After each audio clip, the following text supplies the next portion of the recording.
an African grassland roughly 100,000 years ago. 10 people lie asleep around a fire that has nearly burned out. The children in the middle, the adults ringed around the outside, their bodies breaking the wind. The fire is only glowing embers now, and the circle of light is shrinking, little by little. Less than 6 meters away, in the tall grass, a lioness has been standing for a long while. She is hungry. She can see every sleeping face clearly as you see a person sitting across from you in broad daylight. Not one of the 10 sees her. Not one of them hears her.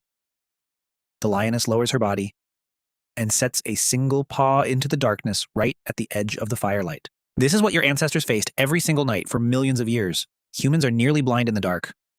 Our eyes have very few rod cells, the cells that let you see in low light compared to the creatures that hunt at night. A leopard's eyes are about 6 times more light sensitive than yours. After the sun goes down, you hear something shift in the grass but can't pin down where it's coming from. You can't smell a predator moving in from upwind. A lion crossing tall grass at night is invisible to every one of your senses until it's 6 meters away, a distance it closes in under a second, and yet you still have to close your eyes.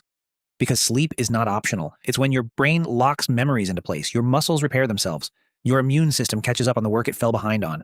Go without sleep for a few days and your judgment collapses, your immune system crashes, and you begin to see things that aren't there. What the lioness does next, we'll come back to. First, you have to understand how badly cornered your ancestors were. If you can't see in the dark and you can't fight a lion, the first option is to get out of its reach, to get off the ground. Chimpanzees, our closest relatives, build a nest in the trees every night in just 5 minutes, bending branches and layering leaves into a platform. And they don't build them carelessly. Of 1,844 nests counted in one forest in Uganda, 73.6% were made from a single stiff-branched tree species, even though that species made up only 9.6% of the trees in the area. Why choose exactly that one?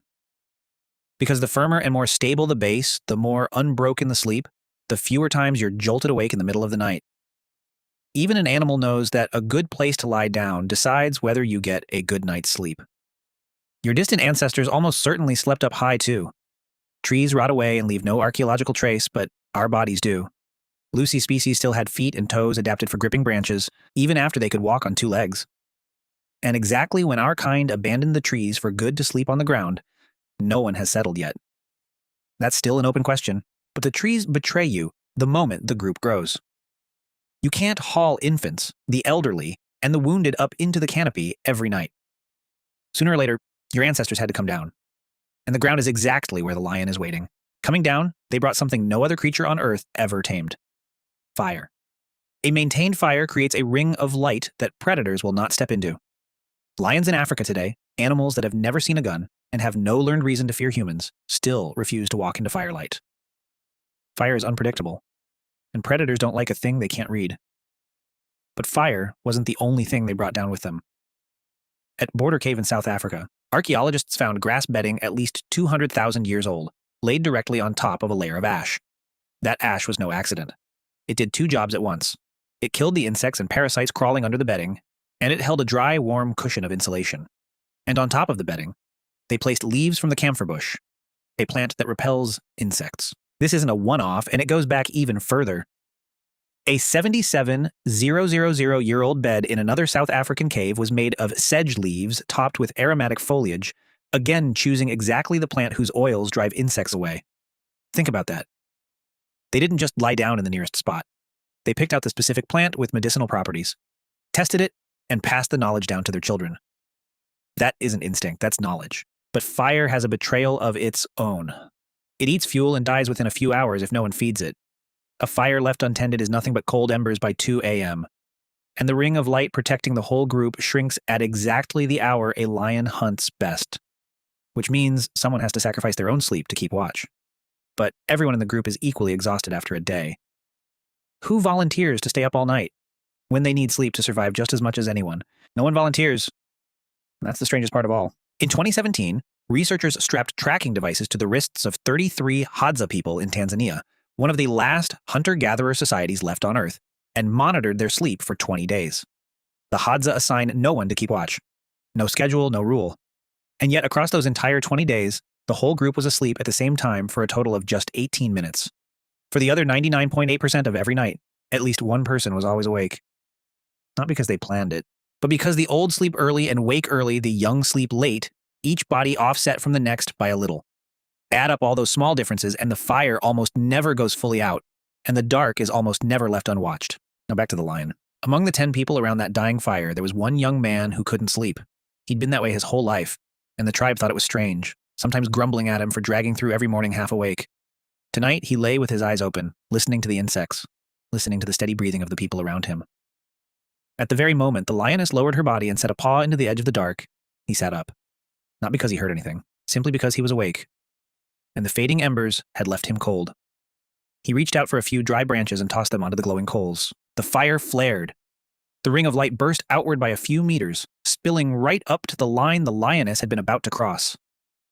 She froze. Her eyes caught the firelight for a second in the dark. Then she backed away, turned, and dissolved into the black grass to go find an easier meal. The other 9 slept through the whole night. They never knew they'd just come within seconds of dying. They never knew that what saved the group wasn't strength, wasn't a weapon, wasn't some hero standing guard on purpose, but simply one person among them who happened to be unable to sleep. The tribes that had a man like him survived.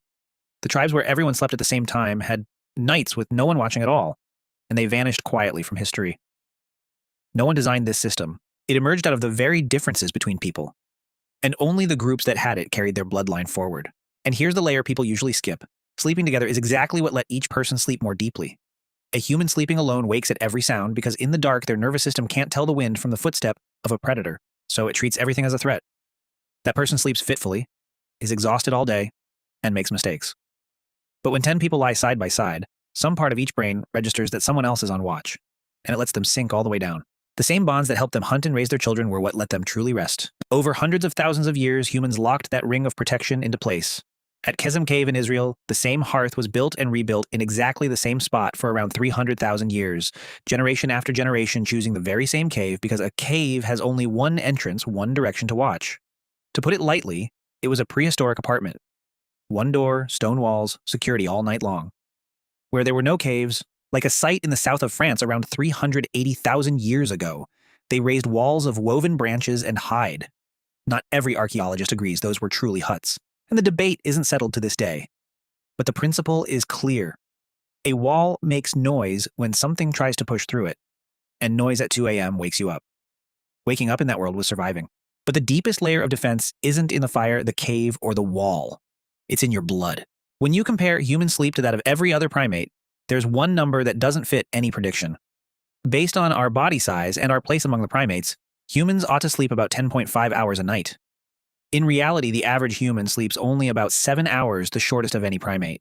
Yet the paradox is that we also have the highest proportion of REM sleep, the deepest stage of dreaming, higher than any of our relatives. The danger of the night didn't just change where your ancestors lay down.